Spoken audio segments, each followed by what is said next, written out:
Que digo, né? A gente olha para vocês e já vê uma expressão totalmente diferente. Mas ainda tem algo mais.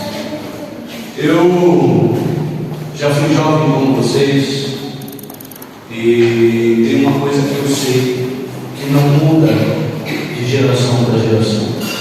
Hoje em dia os jovens são comumente desprezados ou menosprezados porque há uma atmosfera que parece fazer acreditar que a vida de vocês é fácil, ou pelo menos mais fácil.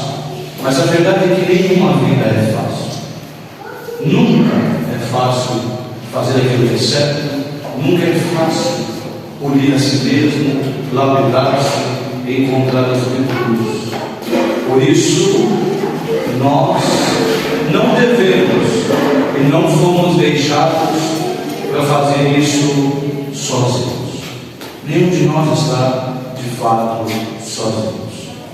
Queria contar um pedacinho da minha história de vida para vocês, para contextualizar a passagem bíblica dessa pregação.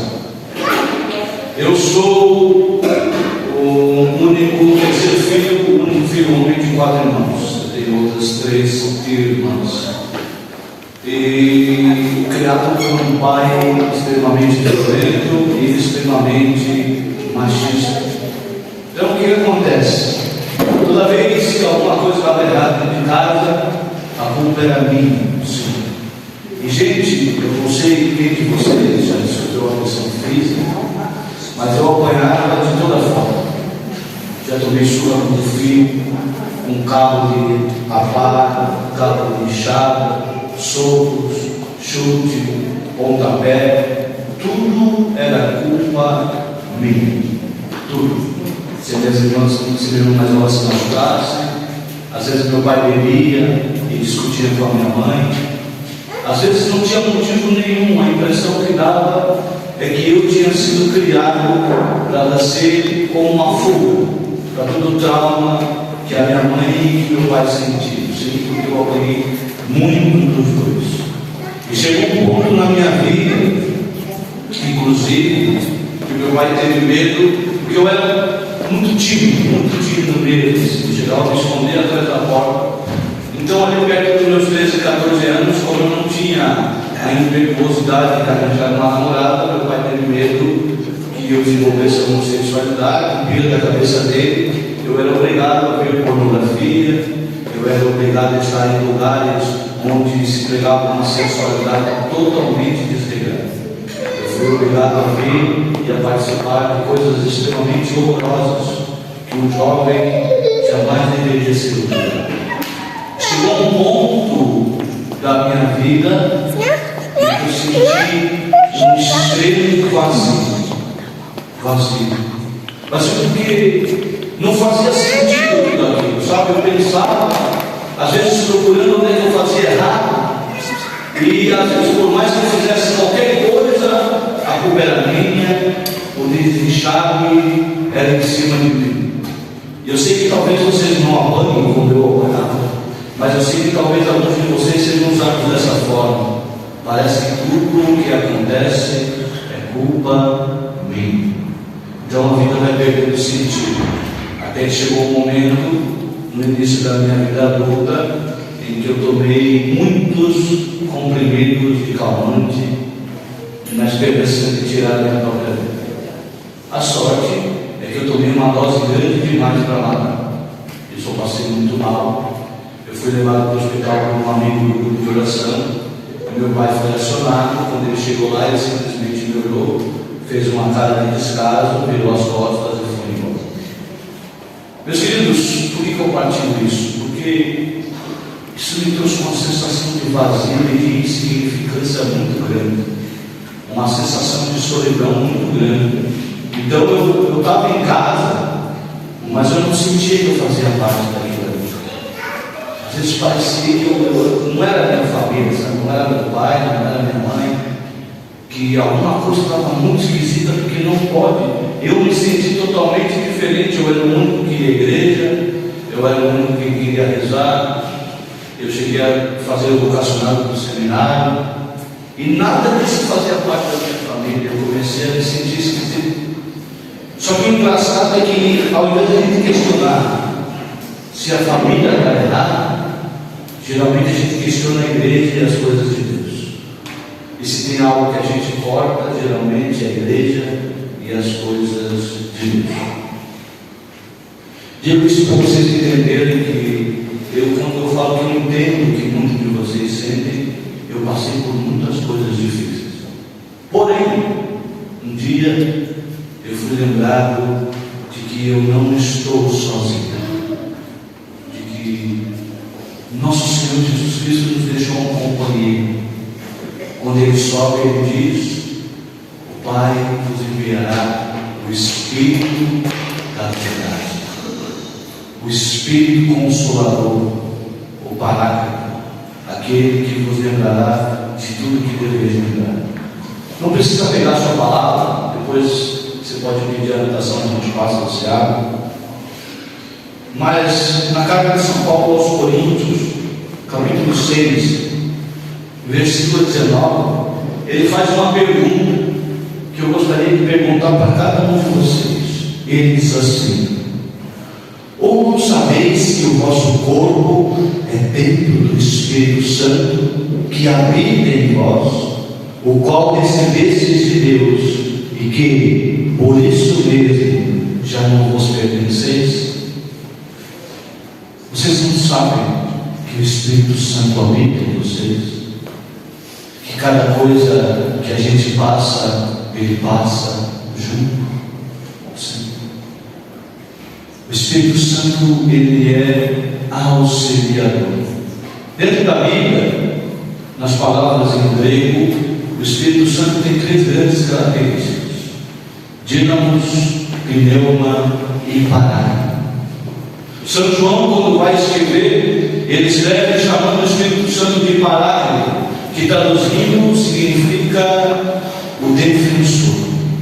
Então, meus queridos, se você se sente acusado, se você se sente sozinho, se você se sente desamparado, peça a graça do Espírito Santo. Ele é o verdadeiro defensor. Sim. Quem tem o auxílio do Espírito Santo tem um advogado em sua defesa, e um advogado perfeito, que até hoje nunca perdeu nenhuma causa. Então não importa qual é a sua causa, não importa qual é a vida que você tem levado, não importa a situação em que você se encontra, o Espírito Santo consegue dar um jeito. Ele é o grande defensor. A outra palavrinha grega usa-se dínamos. São Lucas, quando vai escrever sobre o Espírito Santo, ele usa a palavra dínamos, que significa fonte de energia. Portanto, se você tem andado cabisbaixo, desmotivado, esperançoso, o Espírito Santo também é fonte de energia. Peça. Em vez de ficar choramingando pelos cantos, em vez de ficar se lamentando por aquilo que não é culpa sua, por aquilo que você nem sabe, porque está do jeito que está, peça o Espírito Santo e Ele será essa fonte de energia que vai nos vivificar. Eu não sei se vocês conhecem, mas existe uma expressão que os jovens usam que é muito triste. Quando o jovem diz: estou desanimado, porque ânima é a raiz da palavra alma. Sim. Em latim, alma se fala ânima. Quando um jovem diz que está desanimado, é como se ele dissesse que está sem alma. Portanto, se esse é o teu sentimento, se essa é a tua sensação, jovem, peça ao Espírito Santo, e Ele será a sua alma, Ele será seu ânimo, Ele será a sua vontade de viver. Não há nada que possa contra o Espírito Santo. E a outra palavrinha é pneuma, que aparece no Evangelho de Mateus. Pneuma vem da origem a palavra pneumático, que é movido a ar. Sabe lá no Gênesis, quando Deus está criando o homem, então Deus modela o homem com toda a matéria que ele é necessário.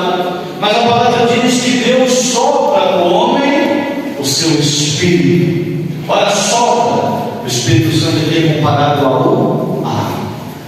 Então, para a sua vida, talvez o que falte é esse ar de vida, esse ar do Espírito Santo para te devolver o sentido da sua vida.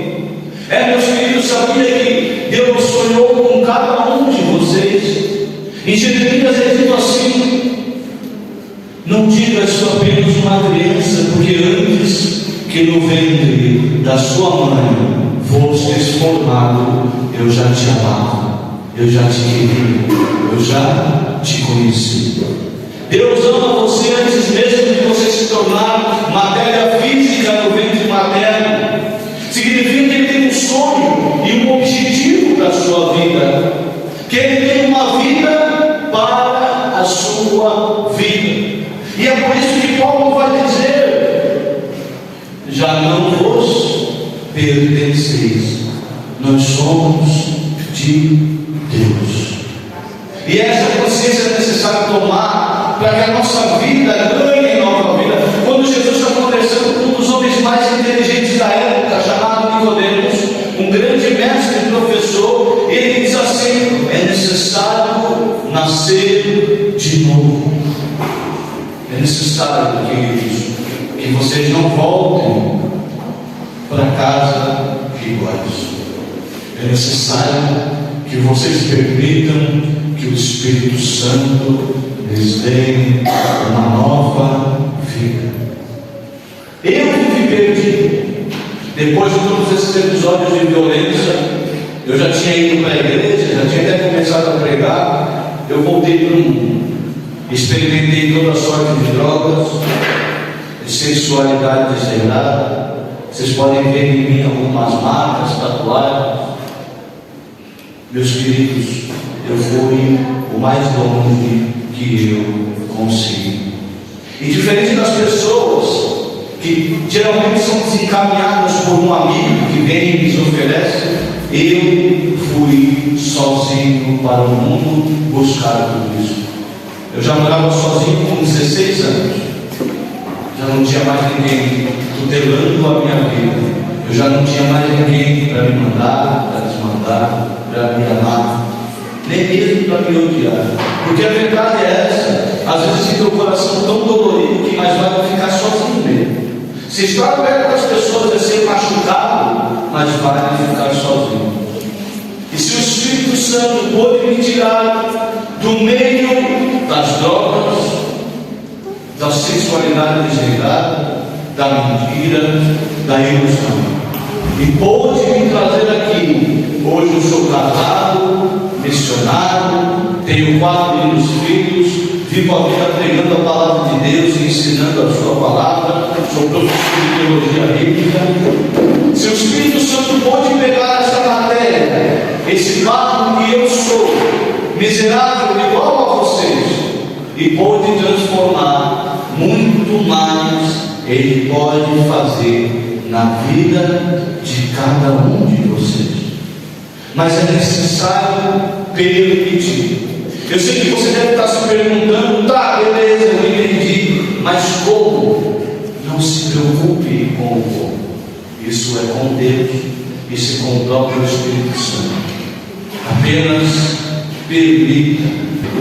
Eu não sei se você já entende isso, mas se você não entende, já é hora de entender. A Eucaristia é a presença viva do Deus vivo. É Jesus de verdade. Claro, é necessário ter fé, mas mesmo se na época de Jesus, quem não tinha fé ia olhar para ele e ver somente um homem, não veria nem o Filho de Deus.